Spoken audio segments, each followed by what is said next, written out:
get into it. Yay. Oops, going too fast. All right, go for it. Oh, wait, I need to say this. All right. I was looking at too many different things. Okay, so as you guys know, we've got all these free resources for you and something new we're going to be talking about on the next slide here. So this is very exciting. Hold on, I'm just changing my light. Okay. This is very exciting.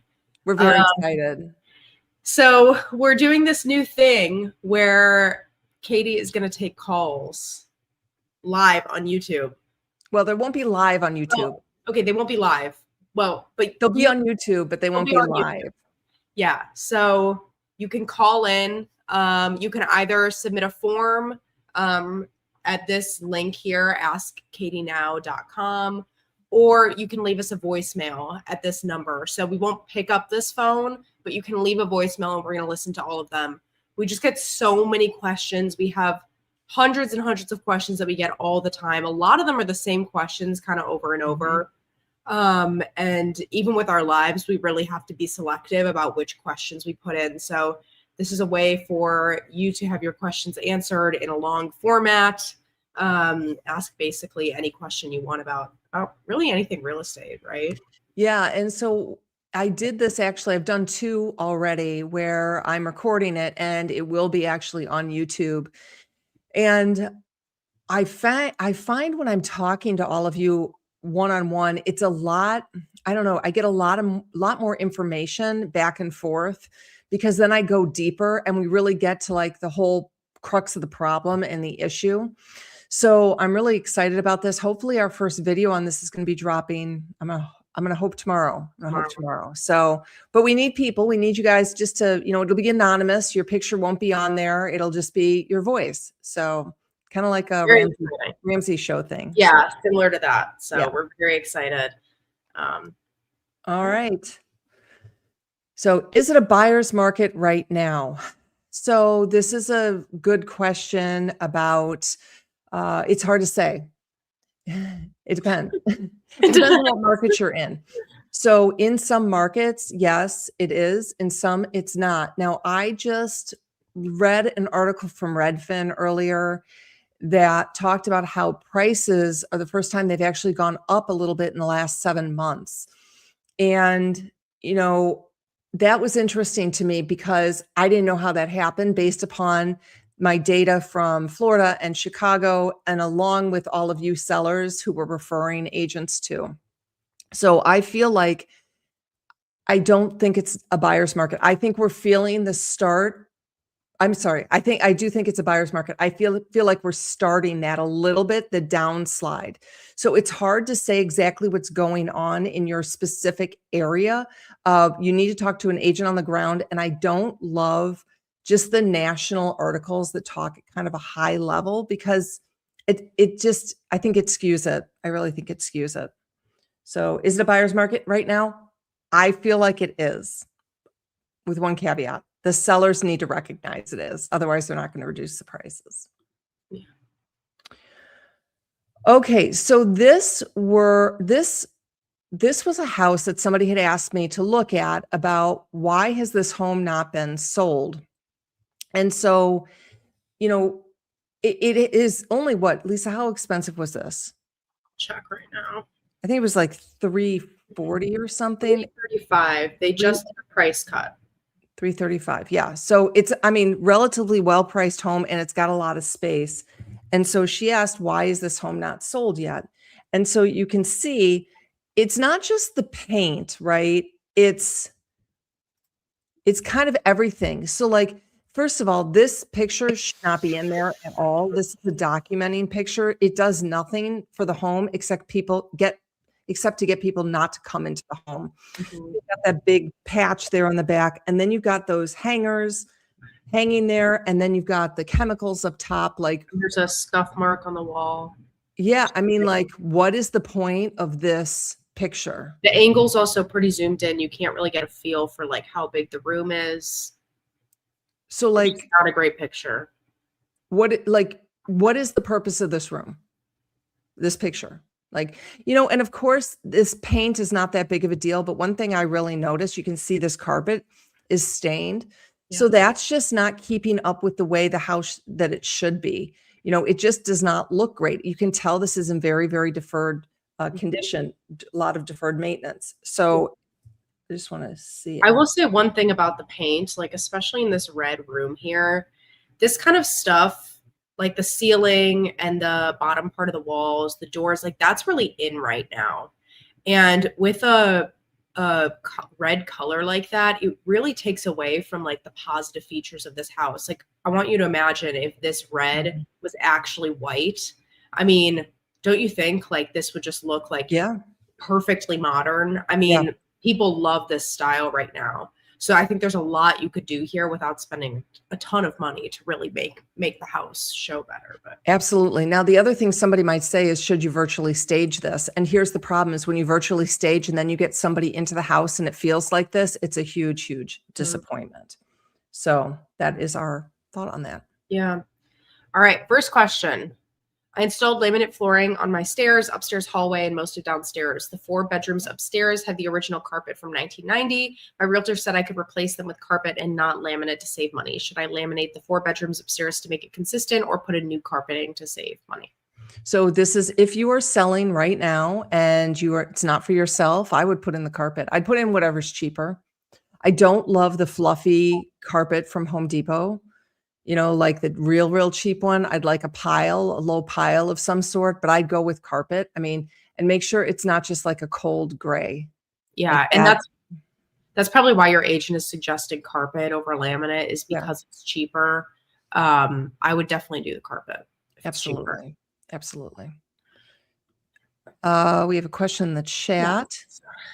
Hi, Katie. Our home is unpolished potential. Our major mechanical systems are 5 years old. Should we repair siding damage on the house along with dry rot around the door frame? Thank you for telling us what category your house is in. Okay. So it depends on how long you're going to be staying there. So dry rot, let's see, repair siding damage on the house along with dry rot around the door frame. I would probably say yes, because most likely if you're unpolished potential, you're doing all this work ongoing. So for anybody who's here that doesn't know, and I'm going to say everybody here probably knows and has the seller's playbook, you do my quiz and you're going to figure out exactly what category you're in. Unpolished potential is one of my favorites because it's in really, really good condition. So if your home is in really good condition and you have this one issue about dry rot, yeah, I think you should probably fix it. Yeah. Is Redfin a reliable source or is it like Zillow? So Redfin is a brokerage. They are a brokerage like EXP. They just happen to have created an outstanding website and portal.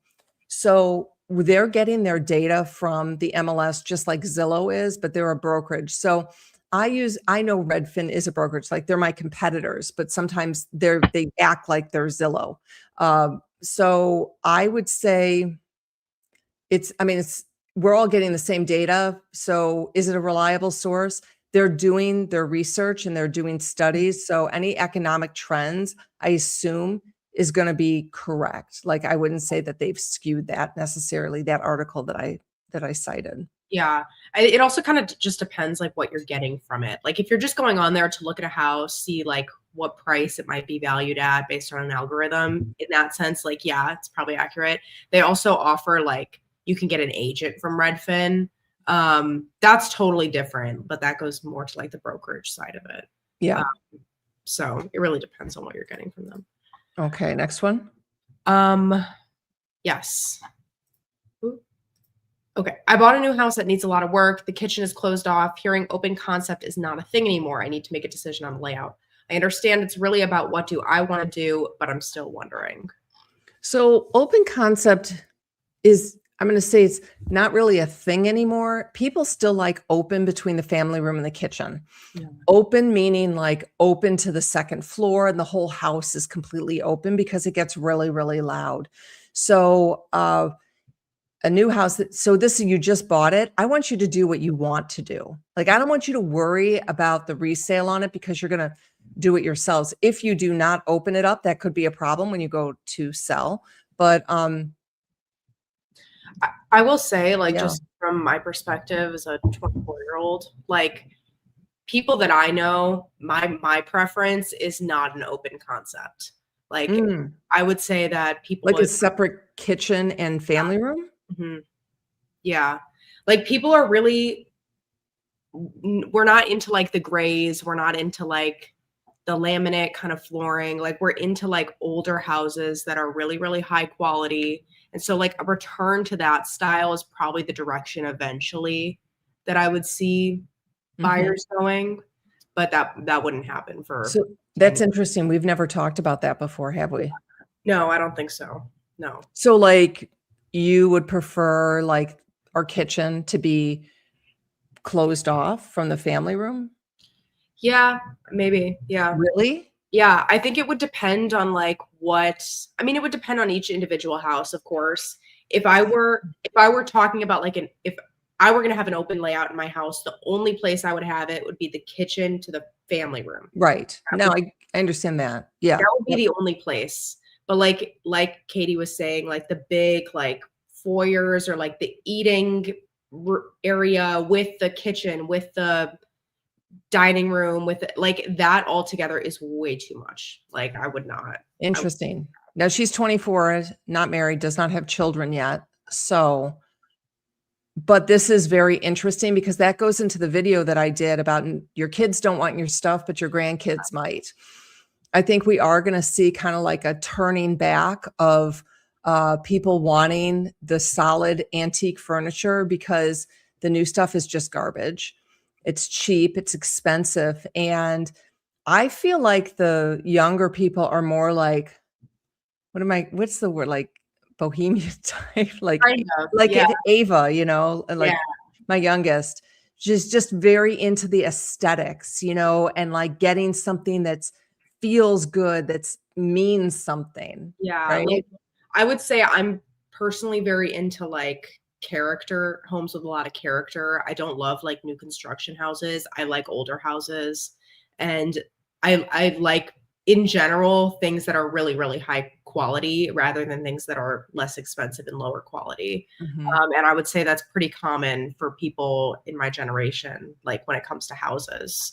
Um, That's an interesting yeah, conversation. yeah. All right. We are in the process of interviewing listing agents. I'm the type of person that shares truthfully a lot of information, but I've read that you should not share too much information initially. Things like your reason for selling, your financial situation, problems with the house, etc.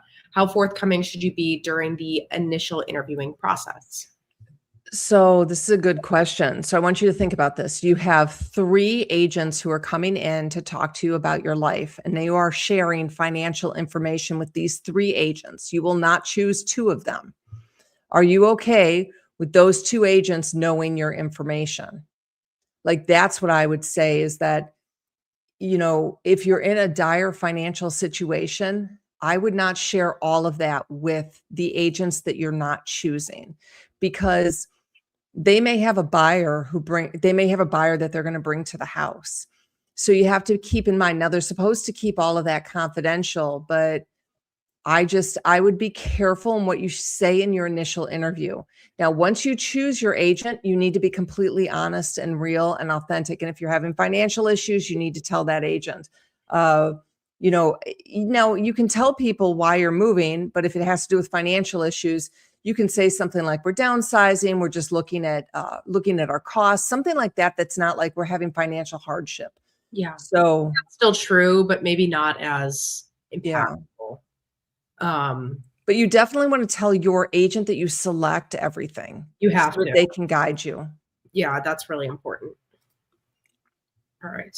Having trouble with notifications in the Facebook group. Help. We get this a lot. Okay, so it's so funny in the Facebook group,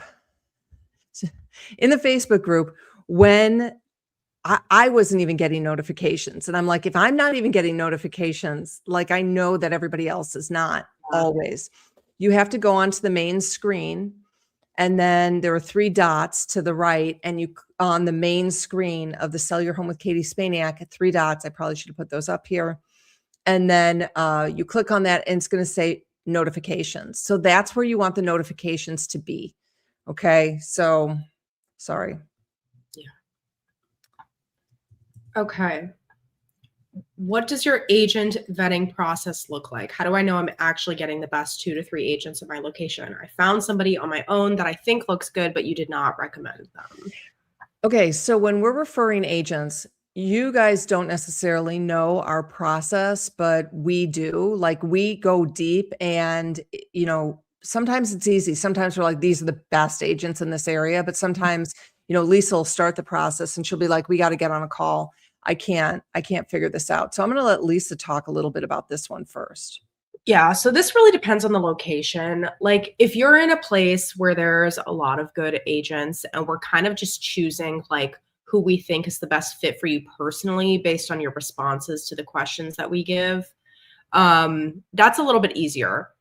At when we're doing that, like we just kind of look at their geography, we look at their social media, like things that, we can um, see online. And that's like I would say an easier situation, don't you think? Yeah, for sure. And then there's some areas where literally we look through every single agent that sells in your location. And that those get really hard. Sometimes they could take hours. And so we're really looking deep at like exactly where do they sell. Not only do they sell in your neighborhood, your town, like we want to make sure we find the people who sell in your subdivision if they exist. Sometimes they don't exist. So if there isn't somebody that sells in your subdivision, then we'll choose maybe somebody who sells your town plus somebody who sells your town in the next town over to kind of give you like a variety of people to choose from. Sometimes we do get sellers where there's a bunch of people that sell in their subdivision. That doesn't happen often, I would say. Right. But after we go through the process, like we really know, okay, who are the agents in your area? Kind of off the top of our head for the next couple weeks. And so I would say it's pretty rare that somebody emails us and says like, oh, I'm going with this other agent and we do not already know who they are. Right. Right. Yeah, we probably looked at them and didn't like their photos or something like that, and I think the significant thing about us doing this and finding these agents is because I've sold a lot of real estate. I have spent a lot of time on my own education. I understand teams. I've had a team. I understand overall good agents, not good agents who sell a lot. So there are things that we understand that a lot of people don't really get, like just looking at the numbers or where specifically they're selling, things like that. So when we're sending them to you, sometimes we may know there's one really good agent and that's the agent you should choose. And then we might send 2 others that are adequate. And then you might be like, well, these 2 were not very good. You sent us 2 bad agents. Well, there were only 3 agents possible that we were willing to send, and 2 of them were not as good. So we usually try and talk to you about that. When I say good, I mean, that's subjective. Is that sometimes we just know like this is the fit for the agent. And by good, I think maybe you mean like maybe there's somebody who really knows your location super well, and there's 2 other good agents who don't know the location as well. And so we see this first agent, and we're like, okay, this is the person that they should probably use. And so, but they asked for 3, so we're referring. Sorry, we're both getting a phone call right now. Sorry about that. So when we do refer, like we really would appreciate if you at least reach out to all 3 because they're all different in their own ways and all, they each have different strengths. So we refer them as a group. We don't just refer like 1, 2, 3. We refer them all together for a reason. Okay. I asked this another post. You offer a service where I can tell you who I vetted on my own, and you tell me if you think it's a wise choice. Yeah. So we do this, we honestly we don't want to get involved necessarily in advising you who you should go with. Yeah. And if you send though if you send your agent's name to us, we will give you factual data. But we always defer to your choice on the ground.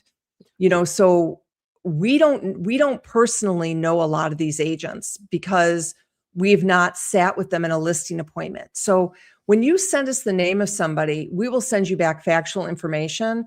And we always want you to go kind of with your gut, and we will never second guess that choice that you're going to make, for sure. Yeah, for sure. I think we covered that. Right. What is the difference between pending and contingent? I have seen a lot of both. I don't understand what the difference is. Yeah.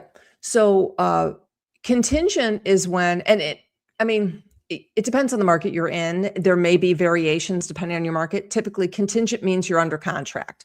So it's contingent upon something, mortgage or inspection or something like that. Pending means it is going to close unless the buyer changes their mind, but it is set to close. So if you see a house that's pending, if they don't have a under contract, like it depends on the MLS. Do they have an under contract term and a pending term? So under contract means there is maybe a chance it's going to cancel. Pending means it's really set to go. It's going to close. Yeah. People use them interchangeably sometimes, though. They do. Yeah. You have a house from the 30s. There still is an ant tube in parts of it, and it's in good condition. Would you still keep it there? What's an ant I don't tube? know what an ant tube is. Who knows what that is? No. Okay, we're going to get back to that. Yeah, we'll get back to that. What is a good sign that the viewing went well, or how long do they usually take in viewing the home? Have you ever had buyers who put in an offer even after they spent a very short time inside the house? Yeah, so buyers can tell in 20 minutes. Like if you have a buyer who only spent 20 minutes in the house, that's enough time for them to decide that they're going to write an offer. If they're only in there 5 minutes, no, that's a negative. If they're in there an hour, that's a really good sign, but they might be asking a lot of questions. And I find sometimes people who stay in there a long time ask a lot of questions and don't always pull the trigger. Yeah. I mean, we had a listing that we had a lot of showings that went over an hour, and they just ended up being nothing. So it really just depends. Yep. So if you have a showing that's 20 minutes and you're like, they're not interested, 20 minutes is, I've had a lot of people buy a house in 20 minutes. Yeah. A good sign that it went well is if the agent calls your agent after the showing. Yeah. Or at the showing. Or or at the showing. Yeah. Okay. You want to get back to the slides? Sure. Okay. If a home sells for $800K, but the seller gave $30K in concessions, and the realtor still gets commission on the full $800K or $770. If so, I'd rather save on realtor commission and take the $30K off the selling price. Thoughts? So this is a good question. And yes, you're correct. Because if it sells for $800 and there's a $30,000 concession, you're still paying on the $800. So, I haven't really been able to figure out necessarily why some people wouldn't take that price off of the house and want it. Well, I can. I mean, some people want the cash back. So like, let's say they have to fix something, they'll take the cash back. 30,000 is a lot though. That sounds like a very large credit to me. And that can have other implications with the lender and taxes. So you might have the lender who's like, we're not going to do that. We're not going to allow that. It kind of all depends on your situation. But what I would say, if it's really that big of a deal to you, tell the agent. You're looking at, I can't do math in my head. So 3% on 30,000 is 600. What is that? 3%. I don't know what calculation you're trying to do. I'm trying to do how much commission is that? So 3% on 800. 3% on 800. Or no, 3% on 30,000. We're at 3. What? Forget it. Somebody's going to calculate that for me. Okay. So if that's that important to you, yes, definitely tell the agent. And many times they'll reduce the commission. Now, some brokerages will not. They will stay firm with that. They will stay very firm. It depends on what agent and brokerage you're using. Yes. I can't do math when I'm on the fly here. I can't do math much anyway. Okay. All right. Here we had knob and tube. And now what was the original question? Oh, I see. Okay.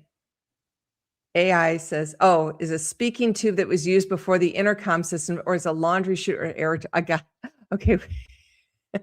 Let's go back to that one. Okay. House still has an ant tube. It's in good conditions. Would you keep it there? I'd leave it. Yeah, I'd leave it. Yeah, I'd leave it. Something original. Oh, you were asking how much they would save on commission. Yeah, how much they would say. Okay. I know it's out there for everybody to see. Thank you, Krista. I knew I could count on you. You or Vicky. I knew I could count on somebody to add for me. 900. So you'd save $900 if you went and they reduce the purchase price, or you just tell the agent you're not paying that. So it all depends on the agent. Yes. Don't Okay. give me math questions. Okay. Please explain the difference of bidding under the listing price due to work needed versus getting it with concessions credit. So this is kind of similar to the last one. Okay. So Ma'am. I know. So if a house for 800K gets an offer for 750K due to needing a new roof, HVAC, windows, etc., sells for 750K straight. If the same house gets an 800K offer, but they ask for 50K credit after the inspection, how is that reflected in the MLS? The house selling for 800K with that 50K concessions, that seems misleading if it would be listed as sold for 800K. And now that's used for comps. Is it my misunderstanding, or is there a difference of concession? Oh, she also asked, is there a difference between concessions and credits? All right, this is a good question, and this is really, you guys are getting really educated because this Yeah. is really This pushing is a me. deep question. I think this is really pushing me. Okay, so there should be, depending on your MLS, there is a place for concessions, how much concessions were given, so that the appraisers can know and understand if it was concessions for work that was done. It depends on your MLS. The appraisers are going to know that. Usually the buyers don't know that, and the agents can't usually figure it out. So that's a really good question that's a good question. It depends on your MLS and how it's indicated, and if the agent remembers to put it in at closing, for sure. Uh, is there a difference between a concession and a credit? So, again, it's so hard because I don't know everybody's contracts and how they're written, and I don't know the exact lingo of the agents in your market. So in my market in Chicago, it's basically generally just a credit. You're giving the cash back. So it depends. The concession could be for something specific, like the buyer agent fee, giving them, money to go towards that. I don't know. I hate to say I really don't know. I don't get stumped much, but I don't know everybody's contract that's out there. So it's Yeah. very hard for me to say. I will say people use those words interchangeably. They Like, do. They do. So I hate to say this is how I do it in my market because it may not be in your market. yeah. And also, I'm going to say that a 50K credit is a big credit, like on this kind of a house, or at this price, excuse me. And for a buyer to ask for a 50K credit and that be justified and that actually the seller agree to that and that to happen, I mean, And if they have a mortgage, the lender's probably not going to allow it, because you have to remember is that the buyer is getting the loan based on the purchase price. And the purchase price at 800 is different than the purchase price on 700, which screws a lot of stuff up. That's why, and Lisa's right, is that type of a credit is way, way too big.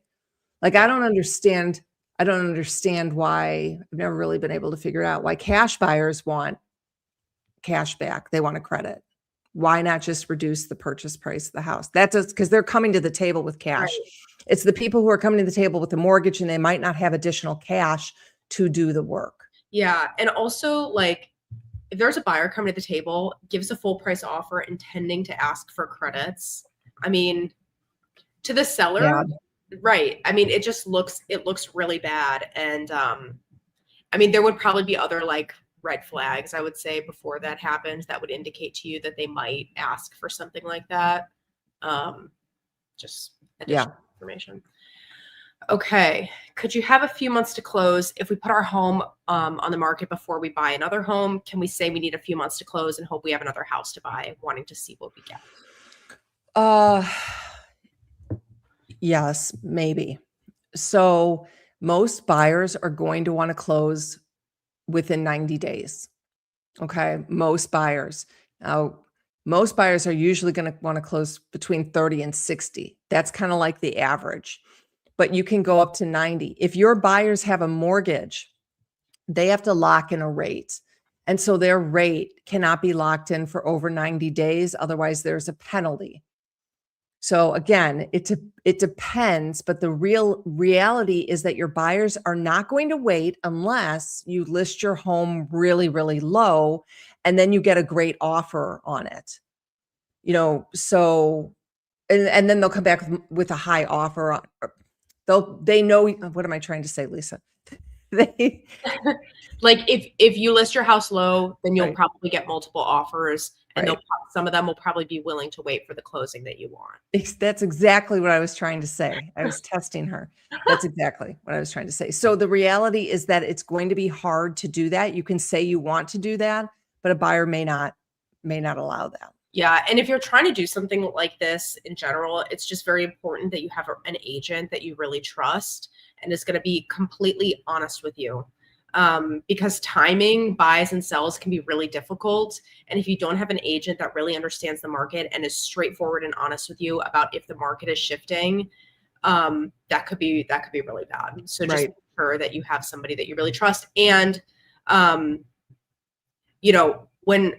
you're trying to time these things, it's important that, I don't want to say that you're flexible on the price, but you need to understand as well the market. And if it does shift, like, okay, what are we going to do if the market does shift? Absolutely. In a range that we're uncomfortable with.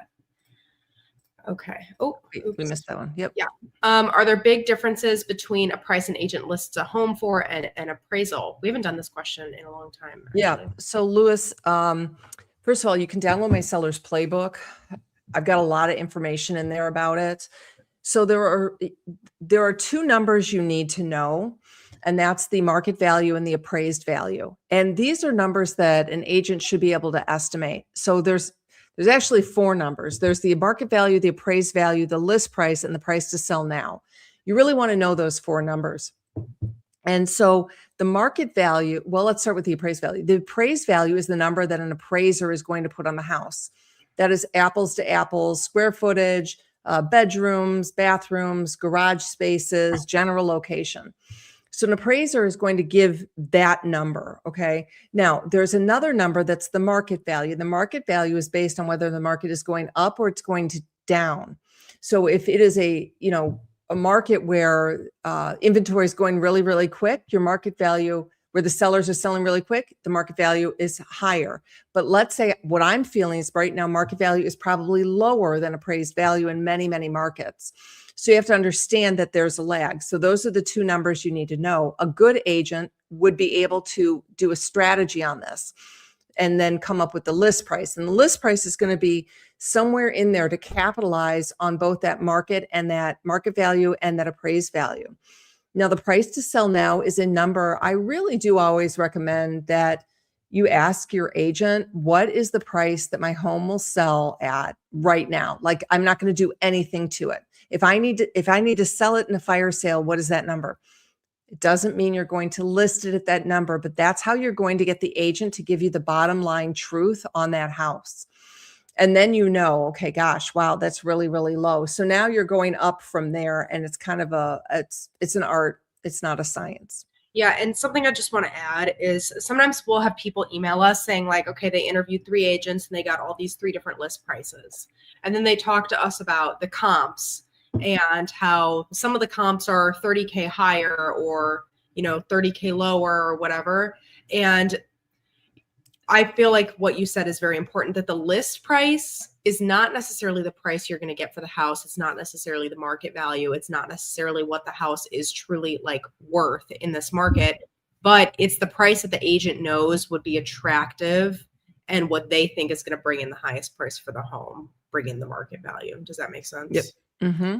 Absolutely. Okay. New Jersey buyer, how do I structure a deal where the house is listed at $850 but needs a new roof? Okay. Was there more to that question? No. No. Okay. So if it needs a new roof, it probably needs work. So, I don't know if your price, and see, this is where I would love to be able to have that this is where I'd love to be able to have that conversation with you on the phone to ask you a bunch of questions. So the questions are, is the 850 your price, or is it the agent's price? Is that price the price you really need to get or you want to get? Is that under market or above market? You know, is the roof the only thing in the house that needs to be done?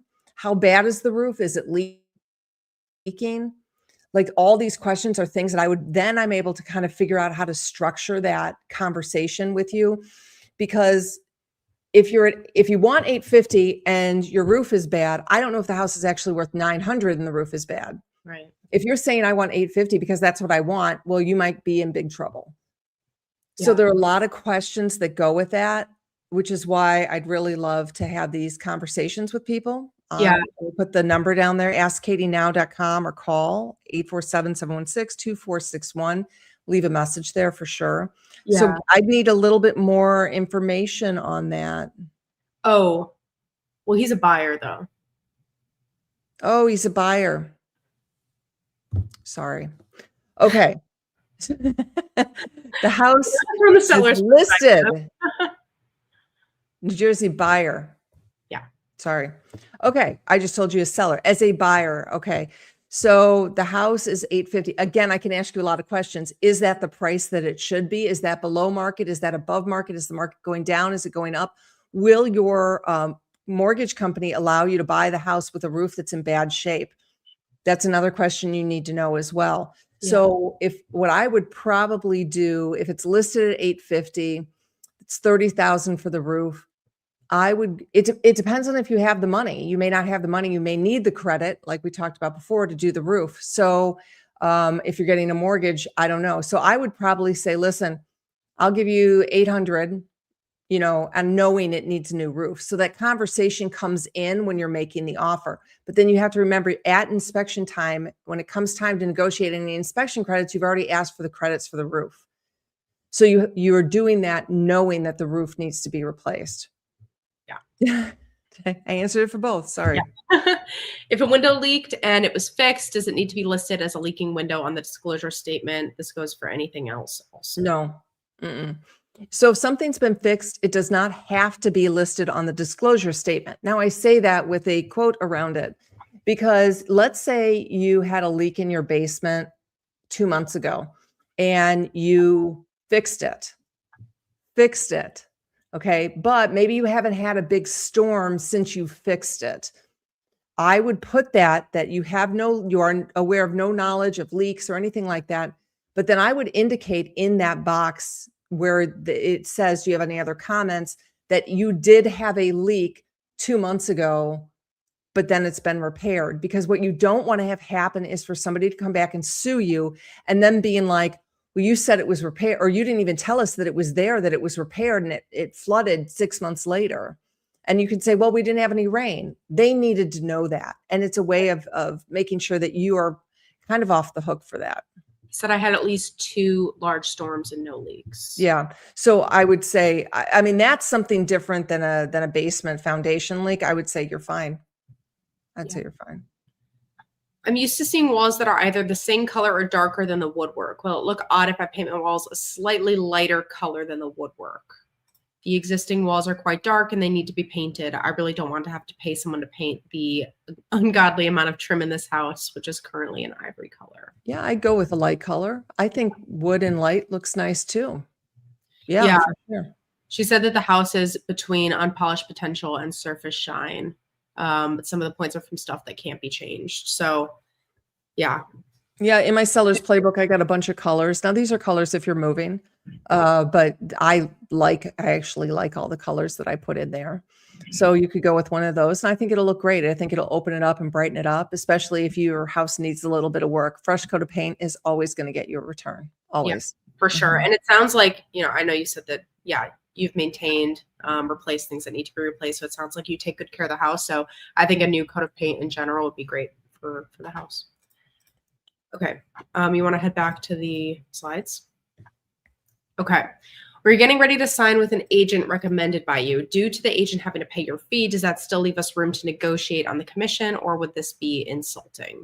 Okay. So when we're referring agents, we are getting a referral fee from the agent, and it is known, we talk about this ahead of time. This is pretty standard in our industry to get the referral fees, and it's negotiated by us. So the agents know when they're going into an appointment, that they're paying the referral fee. This is no different than paying for leads or advertising or something like that. It's a cost of doing business, and pretty much every agent across the country knows this. This is just how it is. So I'm going to give you my perspective. If I'm getting a referral, I'm going in and I'm doing a listing appointment, and they're asking me, will you negotiate? Sure, I'll negotiate. Absolutely. Because, well, I will typically, because that's a cost of doing business. That's how I view it. Okay. So you absolutely should always try and negotiate. Now, here's the thing. The agent may not negotiate with you. That's fine. But the purpose of you negotiating with the agent is to see how they negotiate. Like, like that is now, because you're thinking, all right, this person's going to be negotiating for me. Well, now you want to see how they're negotiating for themselves. Are they good at keeping their money? And many agents are going to be like, no, I'm not budging from this. And then you're like, okay, so you have to ask them to negotiate if you're comfortable with it. Sometimes you just want to pay the value and do it and be done and over with it. But yeah, you want to see how they negotiate. So for sure, it's not insulting at all. And sometimes we get sellers who they'll email us and they'll say, oh, your agent didn't want to negotiate on their commission. And truthfully, we really try to refer like the best agents in every location. Like we really don't refer discount brokers. So agents that are like a flat fee. So like 1% like flat fee or a 1%, like a reduced commission, unless we have a conversation with the seller and they're like specifically asking us for that. Just because they don't provide like as high of a level of service usually. So the agents that we refer usually provide the highest level of service that you can find in most areas. And so some of them are just not willing to negotiate their commission or just won't cut their commission because they just won't, because they're the best. Does that make sense? Yeah, absolutely. So you just need to keep that in mind, and don't think because they don't cut their commission, they're, not good agents. They're obviously very good negotiators. Yeah. And, you just have to decide if that's worth it to you. Like if the agent is like, I charge 3% and that, they won't negotiate, you decide, okay, is it worth it for me to pay 3% to get this level of service? Maybe they're providing a lot of things. Maybe they're providing staging, obviously photography. Maybe they have a really high level of marketing. They have a really great team. They've got a lot of systems and processes. Is that worth it for you to have that type of sale? Right. And that's obviously only a question that you can answer as the seller. Yeah. And keep in mind is that if you're asking us for a referral, you're not paying out of pocket for that referral. So, that's, you should not be paying additional for that from the agent either. That's just, that's a cost of doing business. That's how I view it. That's how I think most of the agents who we refer view it as well. Yeah, I totally agree. All right. My husband and I have a couple of very distinctive needs for our next house. Over the past year, there's only been one property that fits the requirements. We're looking to sell spring of 2026. How do we navigate selling and buying if the right property comes up for sale without ending up homeless? We are currently in a region with low property inventory. So there are two issues here. One is the low property inventory. That's a really big deal. If there is no inventory, your home may not come up on the market. The other thing is that you may be looking at a home that's too low. You may have to increase your price point. Usually I find that if people see a bunch of homes, 10 homes, and they don't like any of them, their budget is too low. So I'm going to guess that if you increase your budget by $100,000 or $200,000, if you can do it, you're going to find what you're looking for. And that's the problem, is you want a home that something's going to have to give. And what is that? What's going to give for you? Is it going to be the price? Are you going to pay more money, or is it going to be the size or the location or whatever it is? You may not be able to get what you want for the money that you're putting out. Yeah. So how do they navigate this? Right. in the buying? Oh, I'm asking you. I was getting a call and I was like, wait, I forgot to call her back. Okay. How do we navigate buying and selling? How do you do it? It's very, very difficult. So you may want to sell and then do temporary housing. I mean, this is one of the reasons I have this channel is because the buying and the selling at the same time is super, super difficult. And the selling is traumatic as well. Yeah. And you don't realize it until you're done. So you really have to have a great partnership with that agent. I don't know if you're buying and selling in the same location, maybe in the same location. So you would have one agent there. You need a really, really good partner who can help you navigate that and who can have the honest conversation with you and who understands. For example, you say to them, we're not finding what we're looking for. And the agent needs to be comfortable saying your price is too low to find what you're looking for. You're just not going to find it. An agent cannot pull inventory out of nowhere.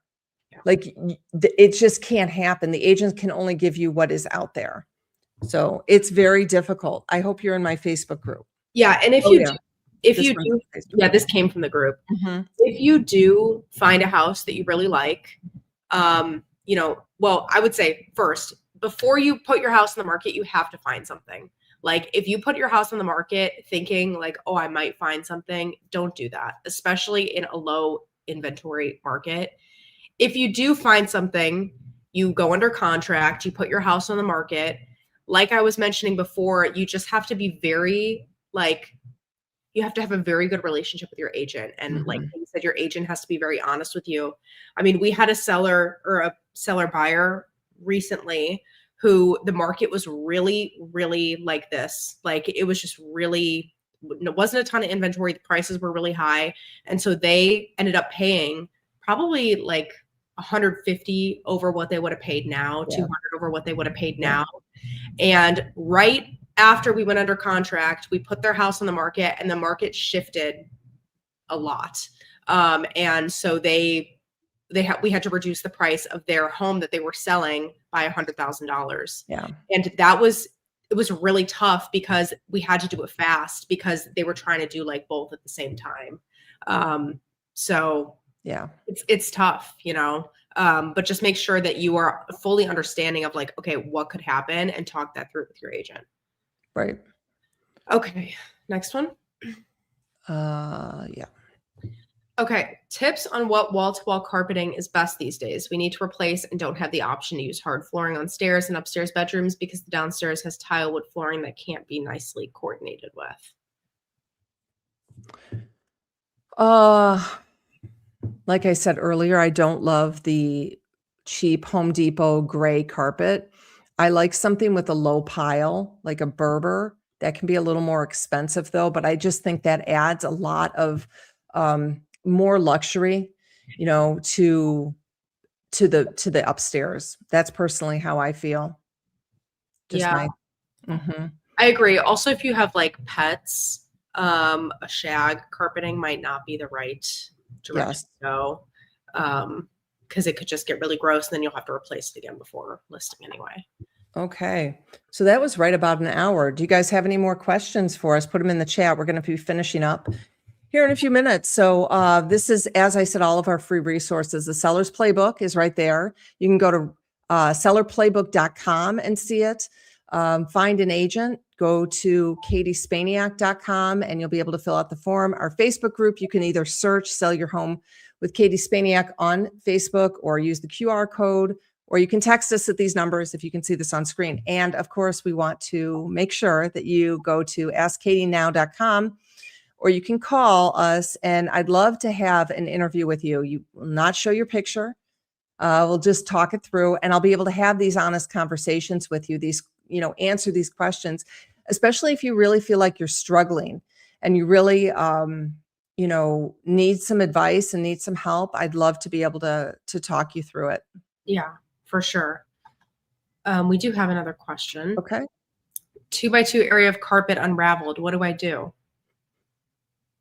It depends on how bad it really is. If it's just sort of like a little bit, I'm not too worried about it. Depends on what condition your home is in. If you're in a, unpolished potential, you do it anyway. Would you do it anyway for yourself? I think I think you might be able to ask a carpet person if there's anything they can do about it before you replace it. So it depends. Don't cover it up, okay? Like if it's in the middle of the room, don't cover it up, because at the walkthrough, they're going to be like, you totally faked us out. We did not know this was here. And then they're going to ask for a credit. So, I have to okay. replace the carpet. It's the same person. Oh, do I have to replace all the carpet? That's the top landing and all down the stairs. Yes. You need to make it the same, look the same. Yeah. Yeah. Best tips for seniors when they have to transition from one place to another easily and simply. We find this daunting. It is very difficult. Best of the best tips. Well, first tip is going to be, you're going to watch my videos. Yeah. It's all about what the whole what? channel is. What? I said this is pretty much what the whole channel is. Yeah. So you're going to want to watch all the videos and understand that there are a lot of things that go into buying. If you're buying a new home with your mortgage, are you going to be able to get a mortgage? And then can you buy without selling?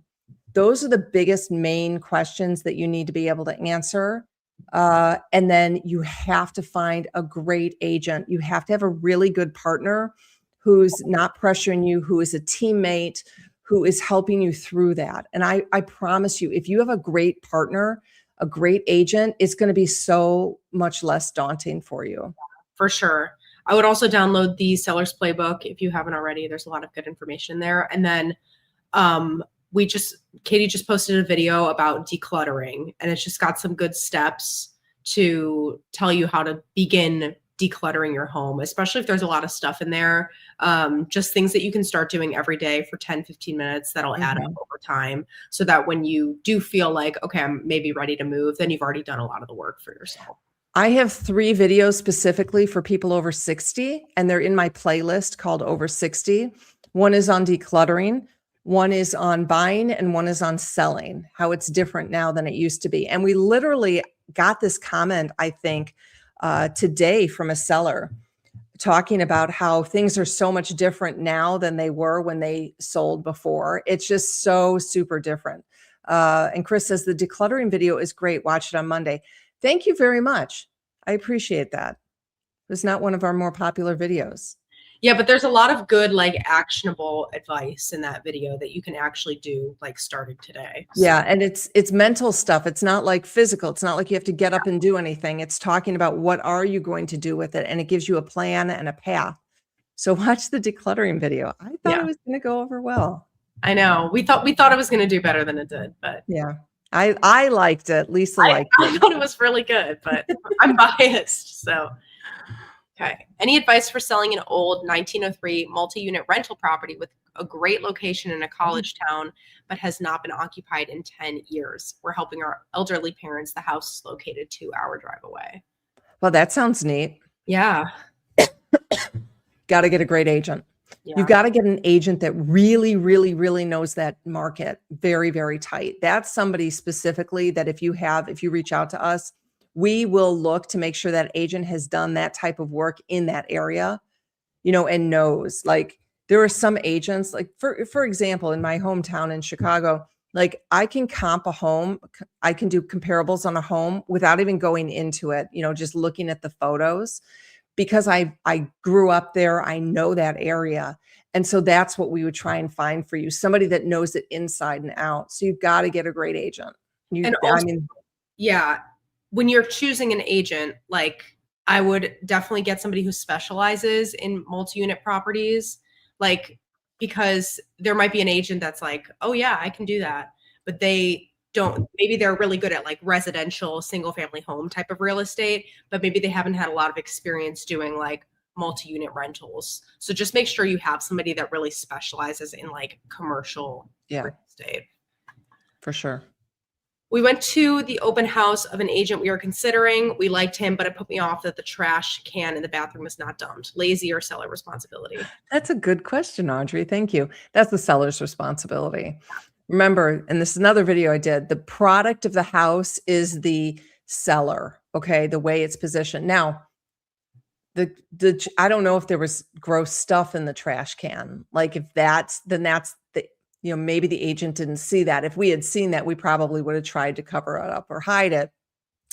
That is the seller's responsibility. I would not hold that against the agent unless it was like really bad trash everywhere. But Yeah, I keep agree. going with that agent if you liked him. Yeah, I mean, sometimes like I'll walk into a house for, one of our showings or an open house, and I'll realize like, oh my gosh, the seller did not paint this wall, or, do this or do this. And there's nothing I can do as an agent, because it was their responsibility. And, the best that we can do is advise them. Yeah. But I will say going to open houses of agents you're considering, I think is a really great way to see how they would showcase your house. So I think that's a great idea. She said tissue paper full, all the windows and glass were yucky, couldn't see through. Yeah, that also is the seller's responsibility as well. That is. Yeah. I know. It's hard because, the homes are a reflection on us as well. Yeah. And the price is a reflection on us as well. So there are a lot of things that, sometimes agents can't control. And yeah. Yeah. So I would keep going with that agent. Yeah, sure. Yeah. I would not use that as like a reason to not use them, for sure. Yeah, for sure. Okay, we're done with that it? questions. Yes. Okay. All right, guys. Well, thank you so much for watching again. Make sure you subscribe. Please subscribe, and then you'll get notified of everything. Download a seller's playbook, find an agent, Facebook group, or if you want to talk one-on-one with me, just go ahead and go to askkatienow.com and let me know. Yeah. All right, Lise. Okay. Bye, everyone. Bye, everybody. Thanks for coming. Step inside.